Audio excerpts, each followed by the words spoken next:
Understood, I said, then hung up and proceeded to shut down to aerospace manufacturing facilities worth $850 million after CEO Adrian Walsh fired me at 11:30. My name is Marcus Rivera, but everyone calls me Mac.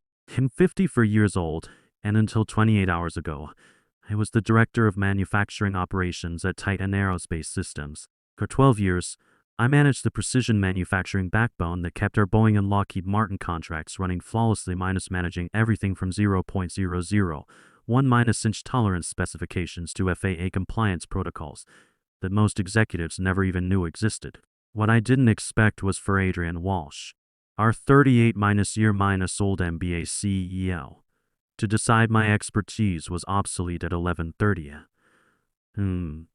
p.m. on a Wednesday, delivered through a phone call that lasted exactly 6 minutes and 15 seconds. Apparently, when you're the only person who understands how to coordinate aerospace-grade manufacturing across two facilities while maintaining military contract standards, you become too expensive to keep and too risky to fire properly. That calculation was about to cost Titan more than Walsh had earned in his entire career. The call came while I was reviewing quality control reports for a critical Boeing 737M AX component delivery scheduled for 6 a.m. This wasn't unusual. Aerospace manufacturing operates on zero-defect standards where a single failed part can ground an entire fleet. Someone had to make sure those tolerances held tight, and for 12 years that someone had been me. Mac, this is Adrian. I need to inform you of an immediate operational restructuring that affects your position.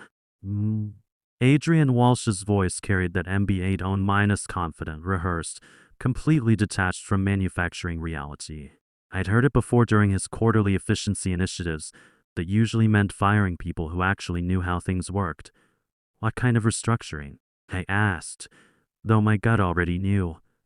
I was watching real-time production data from both Houston and our satellite facility in Oklahoma City. Your position as Director of Manufacturing Operations is being eliminated effective immediately.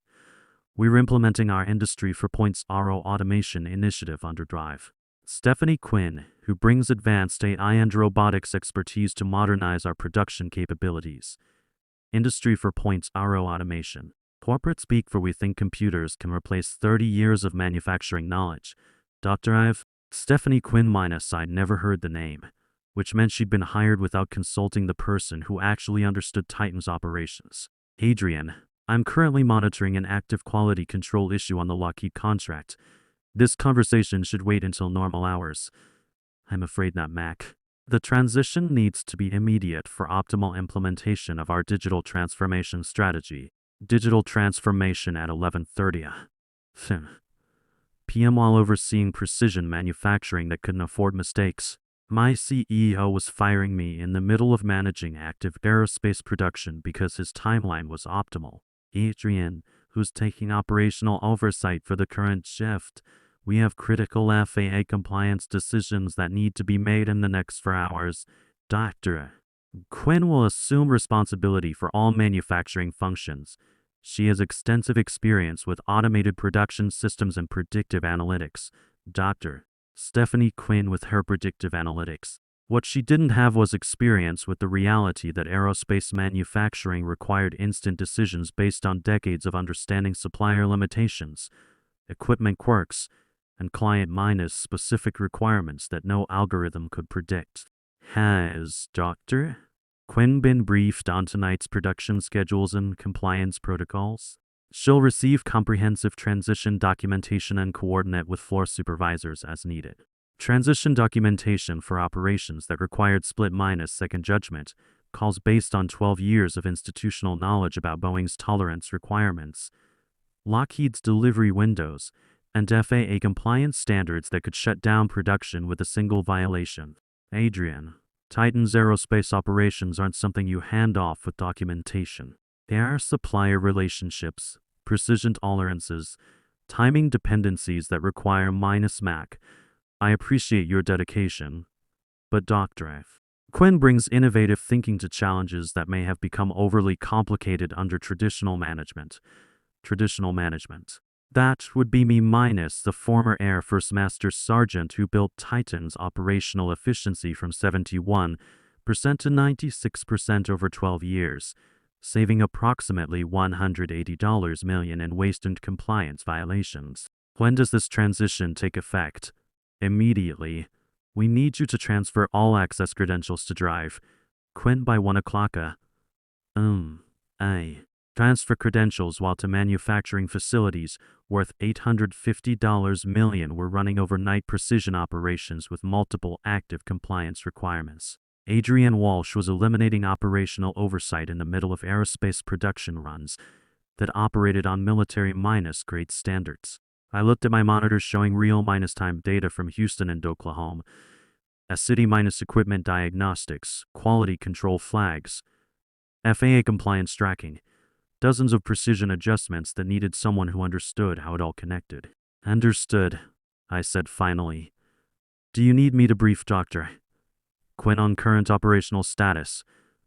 That won't be necessary. She prefers to assess situations using data analytics rather than inherent traditional operational assumptions. Traditional operational assumptions like knowing which suppliers delivered materials within Boeing's quality windows, which equipment required specific calibration for military contracts, and which processes couldn't be interrupted without triggering FAA compliance reviews. I'll transfer credentials within the hour. Excellent. HR will handle final administrative details tomorrow.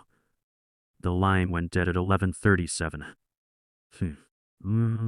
6 minutes and 15 seconds to eliminate 38 years of aerospace manufacturing expertise in the middle of managing active precision operations. At 12:50 p.m. I began transferring access credentials for systems I'd built and optimized for over a decade, minus production monitoring, supplier networks, quality control protocols, FAA compliance tracking. Each transfer felt like handing over navigation controls while someone else was already flying the plane. At 1:25 a.m., my phone rang. Unknown number, Titan Exchange. Mr. Rivera. This is Drive. Stephanie Quinn. I understand you've been managing overnight operations. I wanted to introduce myself and get oriented on current status. Quinn sounded exactly like I'd expected, minus confident academic, completely unprepared for aerospace manufacturing reality. Hello, Dr. Quinn. I've transferred all access credentials as requested. You have full operational oversight now. Great. Could you provide a quick overview of current production status? Any immediate priorities?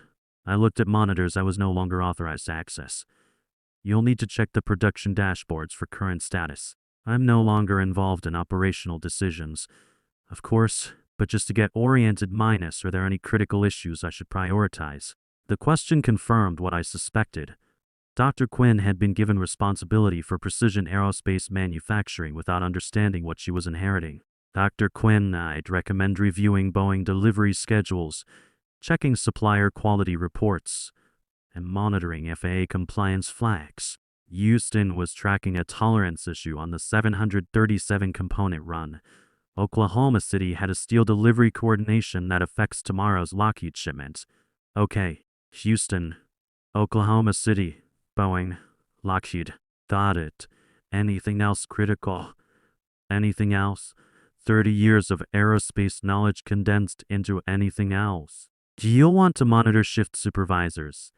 They handle routine decisions, but escalation protocols require operational oversight for non-minus standard situations. Perfect. If questions come up tonight, can I reach you? I paused, thinking about Adrian Walsh's 11:30 p.m. call and his confidence that Dr. Quinn could handle aerospace challenges with data analytics. Dr. Quinn, I'm no longer employed by Titan as of 2 hours ago. You'll need to coordinate with plant managers and shift supervisors. Silence, long enough to wonder if the call had dropped. You're no longer employed as of tonight? I thought I was transitioning from you tomorrow. You took over at 1 o'clock. I am when I transferred credentials. Another pause. Mr. Rivera, I think there's been miscommunication. I wasn't expecting to start tonight. I haven't reviewed current operations or been briefed on ongoing aerospace protocols. There it was. Adrian Walsh had eliminated the person managing active precision manufacturing and handed responsibility to someone who hadn't been prepared for aerospace operations that couldn't afford interruption. Dr. Quinn, I'd recommend contacting Adrian Walsh to clarify responsibilities and timeline. I'm not in a position to provide operational guidance. After hanging up, I sat watching city lights through my window, thinking about precision manufacturing facilities, now operating without oversight they'd relied on for 12 years. 2 plants worth $850 million, managing aerospace operations with zero-minus defect requirements, now supervised by someone who hadn't expected to start managing them until tomorrow.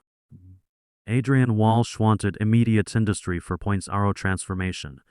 He was about to get an expensive education in the difference between automation theory and aerospace reality. My phone buzzed with messages from shift supervisors seeking operational guidance minus messages I was no longer authorized to answer. I turned it off and went to bed. Whatever happened next was drive Quinn's responsibility. The first crisis hit at 8:20 a.m. My personal phone started ringing with calls from plant supervisors who had my direct number for emergencies, but couldn't reach Drive Quinn for operational decisions. I didn't answer. By 9:45 I had 14 missed calls and 23 texts from Titan employees minus shift supervisors asking for guidance, quality control managers requesting tolerance clarifications, all questions that should have gone to Drive Quinn but apparently weren't being answered. At 10:50 a.m., Adrian Walsh called my personal phone. Mac, we have operational issues that require your immediate assistance. Good morning, Adrian. I'm no longer employed by Titan as of 11:30 p.m. yesterday. You'll need operational support through Dr. Quinn. Stephanie is having difficulty getting oriented. We need you to come in and assist with transition. Difficulty getting oriented. 9 hours after taking responsibility for $850 million in aerospace manufacturing. Adrian, you terminated my employment for Industry 4.0 reasons. I'm not available for transition assistance. This is temporary consulting. We're prepared to pay emergency rates. Emergency consulting rates for fixing problems created by firing me in the middle of managing precision operations. I'm not available for consulting. I'm exploring other opportunities. Other opportunities. Yes. Aerospace expertise becomes suddenly valuable when it's available. What I didn't mention was that my phone had been ringing since 7 a.m. with calls from Titan's competitors, all having heard through industry channels that I was available. Aerospace manufacturing is small minus news travels fast when someone with my background becomes free. Mac, we need to discuss this. Can you come in? I don't think that's appropriate. Dr. Quinn is fully prepared to handle aerospace challenges with data analytics. The situation has become more complex than anticipated. More complex than anticipated. Translation. Everything was falling apart without the person who understood how aerospace manufacturing actually worked. I'm sure Dr. Quinn will figure it out. She brings innovative thinking to operational challenges. Mac, please. We're willing to discuss reinstatement with improved compensation. Reinstatement after firing me at 11:30 p.m. for digital transformation efficiency. Adrian, I appreciate the offer, but I'm not interested in returning to a position that can be eliminated on 6 minutes notice for operational convenience. The complete collapse took exactly 26 hours. The first domino fell at 8:50. When described as unexpected tolerance calibration issues. In aerospace terms, this meant Dr. Quinn hadn't understood the preventive adjustment protocols I'd developed for coordinating milling precision with material delivery timing. In the morning, titanium delivery arrived 40 minutes early. Dr. Tin approved immediate processing without realizing the equipment needed specific calibration sequences. The result was tolerance violations that triggered automatic FAA compliance shutdowns, backing up the entire Boeing component line for 7 hours and costing approximately $150,000 in missed production targets. The second domino fell at 3:20. p.m. when Oklahoma City experienced cascade failure. Dr.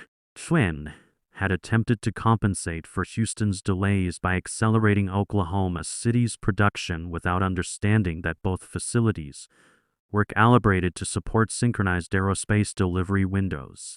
Oklahoma City didn't just manufacture components. It provided specialized titanium assemblies that Houston required for their precision milling operations. When Dr. Quinn ordered Oklahoma City to prioritize independent deliveries over supporting Houston, she unknowingly severed the coordination that kept both facilities synchronized. The result was Oklahoma City producing components that Houston couldn't use, while Houston waited for assemblies that Oklahoma City wasn't making. By 6 p.m., both plants were operating at less than 30% capacity with production schedules that no longer aligned with Boeing and Lockheed delivery requirements. I learned about the crisis from my former assistant, Jennifer Brooks, who called at 6:55. Mac, I shouldn't be calling, but the situation here is completely insane. Dr. Quinn has been in emergency meetings all day, and nobody knows how to fix what's happening. What exactly is happening? Both plants are basically shut down. Houston can't finish the Boeing order. Oklahoma City scrapped an entire Lockheed run, and the plant managers are asking for guidance that Dr. Quinn can't provide. Has anyone contacted Boeing and Lockheed about delivery delays? That's the worst part. Dr. Quinn says we should wait until tomorrow to see if the situation stabilizes before notifying clients. Boeing and Lockheed Martin don't accept surprise delays. They operate just minus and minus time delivery schedules with zero tolerance for supplier failures. Missing delivery commitments doesn't just cost money minus, it destroys relationships that took decades to build. Jennifer, I appreciate you calling, but I'm not in a position to provide guidance anymore. I know. It's just minus everyone's asking what you would do. What I would do was exactly what I'd been doing for 12 years minus coordinate between facilities, communicate with suppliers, manage client expectations, maintain the precision standards that kept everything synchronized. But Adrian Walsh had decided coordination was too expensive. The industry reaction hit trade publications by Friday morning. Titan Aerospace experiences multi-minus facility production disruptions, ran in Aerospace Manufacturing Weekly. Articles were diplomatically worded, but the message was clear: Titan was experiencing operational failures affecting major aerospace clients. By Friday afternoon, the financial impact was visible. Titan's stock dropped 12% on investor concerns about aerospace reliability, while competitor shares rose on speculation that Titan's problems would doctor business elsewhere. The knockout punch came from Boeing and Lockheed themselves. Boeing issued formal contract review notices citing reliability concerns. Lockheed implemented emergency sourcing protocols to secure components from alternative suppliers. In 8 days, Dr. Quinn had damaged relationships that took 12 years to build. The call I expected came the following Monday evening. Not from Adrian Walsh, but from Titan's board chairman Howard Mansfield. Mr. Rivera, I'm calling about a consulting engagement to help Titan address operational challenges we're experiencing. Consulting engagement minus corporate speak for please fix the disaster we created. What kind of challenges are you experiencing? Multi-minus facility coordination, issues affecting aerospace delivery schedules. The board believes your expertise could help stabilize these complications. 8 days of production failures that cost millions and damaged relationships with major aerospace manufacturers. Mr. Mansfield, I'm not available for consulting work. I've accepted a position elsewhere. Not available? Phoenix Aerospace Systems offered me VP of Operations to build their new defense manufacturing division. Silence. Phoenix was Titan's largest competitor, and they just hired the person who understood Titan's operational vulnerabilities better than anyone. Mr. Rivera, surely we can discuss terms competitive with any offer. Mr. Mansfield, 8 days ago Titan fired me at 11:30 p.m. for industry for 0.0 efficiency. Today you're offering premium rates to fix problems that decision created. What's changed isn't my availability minus, it's your understanding of operational expertise value. My first day at Phoenix was everything Titan should have been. Oh, Patricia Williams walked me through their facilities personally, asking detailed questions about equipment protocols and supplier relationships. She understood that operations were an overhead to be minimized, but competitive advantage to be maximized. Heck, she said as we reviewed their expansion plans. We hired you because you understand something most executives don't.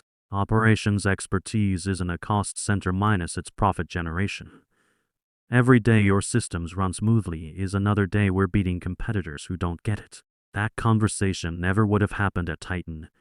Phoenix gave me resources Titan never would have approved. We implemented coordination systems I'd always wanted to try minus real minus time facility synchronization, predictive maintenance protocols that actually worked with human oversight, supplier relationships built on mutual respect rather than contract minimums.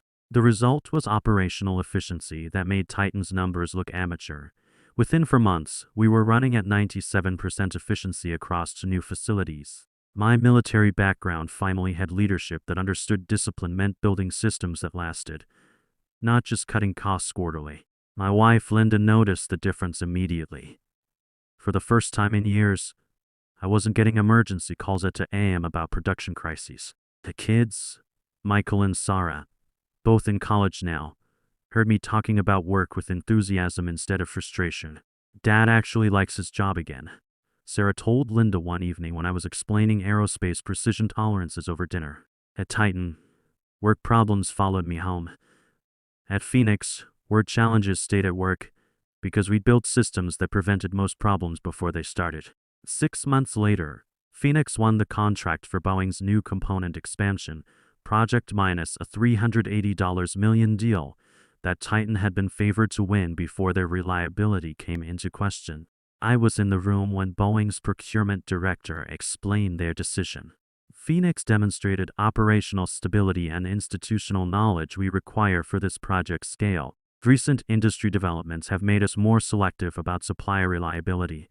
Recent industry developments. He was talking about Titan's collapse without naming them directly. The vindication came in multiple forms over the next year. Phoenix's operations under my leadership became the model for efficiency that other companies studied. Industry publications featured our success story. Aerospace Manufacturing Quarterly ran a cover article titled Operations Excellence: How Military Discipline Builds Competitive Advantage. The case studies specifically contrasted Phoenix's approach with companies that had eliminated operational expertise for short-term cost savings. They didn't name Titan directly, but everyone in the industry knew what they meant. Industry conferences started inviting me as a keynote speaker. The Manufacturing Excellence Summit tasked me to present on building sustainable operations in complex industries. My presentation drew the largest audience of the conference, filled with executives who wanted to understand how to value and retain operational expertise. During the QA session, someone asked about companies that eliminate experienced operations managers for automation initiatives. I gave them the honest answer that came from 30 years of experience. You can't automate institutional knowledge. You can document processes, but you can replicate the judgment that comes from decades of solving problems that don't appear in any manual. When you eliminate that expertise, you're not modernizing operations minus you're gambling with your entire business. The audience got it. These were people who understood that manufacturing success comes from the marriage of technology and experience, not from replacing one with the other. Meanwhile, Titan's situation continued deteriorating. Unable to restore coordination between their plants, they were forced to bring in emergency consulting teams at costs that exceeded my annual salary within 3 weeks. The consultants were competent but expensive, and more importantly, they were temporary. Every solution they implemented required ongoing maintenance and optimization that Titan no longer had internal expertise to provide.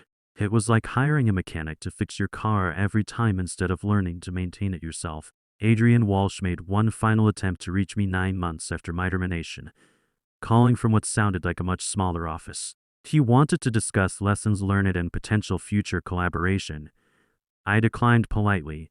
Some lessons cost too much to teach twice. The final chapter came 18 months after that midnight phone call. Titan Aerospace Systems was acquired by a Norwegian defense contractor for 45% below their peak valuation. Industry analysts specifically cited operational instability and loss of institutional knowledge as key factors that had weakened the company's market position. The acquisition announcement included details that validated everything I tried to tell them. The new owner's first priority was rebuilding operational expertise and supplier relationships that had been compromised during what they diplomatically called recent organizational transitions. By then, Phoenix had gone public, and my stock options were worth $850,000. More importantly, we created sustainable operations that could grow without sacrificing reliability. The money was nice, but the real satisfaction came from building something that worked. Adrian Walsh never recovered professionally. After Titan's acquisition, he spent 18 months in consulting before taking a significantly reduced role at a mid-tier manufacturing company. Industry colleagues later told me he'd become obsessed with operational documentation and knowledge retention minus lessons learned too late.